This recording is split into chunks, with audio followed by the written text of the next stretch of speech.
Okay, mga Lods, good morning po sa inyong lahat. So, happy Friday to all of you. So, ngayon ay tuturuan ko po kayo ng mga words, mga salita in different languages. Ang gagamitin po natin ng mga lengguwahe is Tagalog language, English language, Arabic language, Hindi language, and also in the Maguindanon language.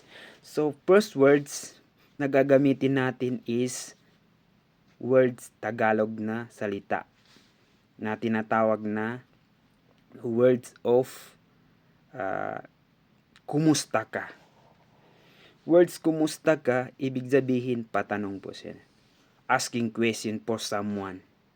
So, kumusta ka kapag nagtatanong sa iyo, kumusta ka, ang i-response mo is mabuti.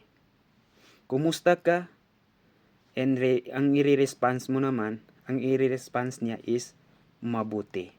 Okay, in English, how are you? That is the asking question for someone or somebody. Ang i-reply niya is I'm fine, I'm good. I'm fine, I'm good. The same meaning. Okay. In the Arabic, kefahal. Kefahal. Kefahal. So, ang isasagot naman niya is, yung ibang Arabo na isasagot niya is taib. Minsan, taib ang maririnig ko. Taib. Taib. Yung iba naman is Kuwais or taib. Parehas din naman ng meaning. In the Hindi language, kiale. Asking question for someone, kiale. Then, ang i-reply naman niya is tike. Tike by sap. So, in the Maguindanon is ngibataranga. Ngin ibataranga.